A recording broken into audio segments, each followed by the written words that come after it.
Top quality और consistent performance के लिए सिर्फ सिल्वर पंप्स। टॉप क्वालिटी और कंसिस्टेंट परफॉर्मेंस के लिए सिर्फ सिल्वर पंप्स, नाम याद रखना। शिवसेनेचे नेते राज्यमंत्री आशिष जयस्वाल सर आपल्या सोबत आहे। आशिष भाऊ, राज ठाकरे यांनी जनसुरक्षा कायद्याला घेऊन टीका केलेली आहे की तुम्ही अर्बन नक्षलवादी म्हणता, अर्बन नक्षल म्हणून अटक तर करून दाखवा, आव्हान आहे एक प्रकारे तुमच्या सरकारला। कोणाला अटक करा ना असं आव्हान त्यांनी केलं आहे हे माहिती घेणं आवश्यक आहे। अर्बन नक्षली म्हणून कोणी कोणालाही अटक करू शकत नाही।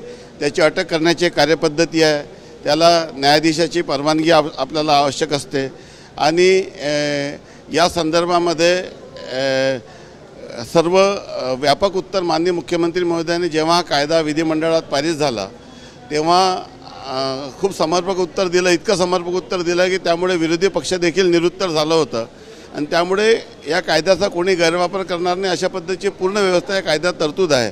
त्यामुळे नेमकं कोणाला अटक करावं हे ते म्हणतात याबद्दल बोध होत नाही आणि या कायद्याचा गैरवापर करून कोणाच्याही विरोधकाला अटक केली जाणार नाही। शेवटी आपल्या देशामध्ये न्यायव्यवस्था आहे, आपल्या संविधानाने सर्व व्यवस्था उभी केली आहे। हे अर्बन नक्षली संविधानाने निर्माण केलेल्या व्यवस्थेच्या विरोधात वागतात आणि त्यामुळे अर्बन नक्षली म्हणून कोणाला अटक करावी ही मागणी त्यांची न समजण्या पलीकडची आहे। मला असं वाटते की या विषयावर आता जास्त लक्ष देण्याची गरज नाही। राज ठाकरे ही म्हटले की गुजरातमध्ये अनिवासी गुजरातीयांना जमीन घेता येत नाही, परंतु महाराष्ट्रात इतर लोक येऊन जमीन घेतात, मराठी माणसाच्या थडग्यावर उद्योग उभे राहू देणार नाही असे ते म्हटले।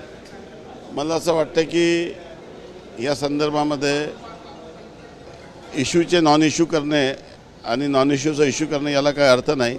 राज्याचे अनेक महत्त्वाचे अजून प्रश्न आहे, त्या सर्व प्रश्नावर विरोधी पक्षांनी किंवा अनेक पक्षाच्या लोकांनी जर सरकारचं लक्ष वेधलं तर जास्त योग्य राहील। या विषयावर देखील नेमकं काय तशी तरतूद आहे याचा अभ्यास एक राजकीय पक्षाचा कार्यकर्ता म्हणून मी निश्चितच करेल। उद्धव ठाकरे यांनी मुख्यमंत्र्यांना म्हटलेलं आहे, देवेंद्र फडणवीस यांना, की इतका हतबल मुख्यमंत्री बघितलेला नाही। आता स्वतः इतके हतबल झाले आहे की त्यांना अशा पद्धतीचा आरोप लावण्यापेक्षा दुसरा काही मार्ग राहिलेला नाही।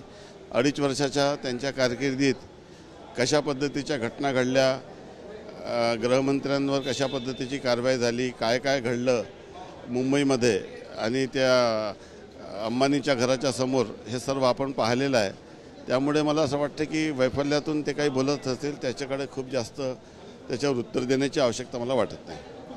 कॅमेरामॅन सचिन सहामसह गजानन उमाटे, TV9 मराठी, नागपूर।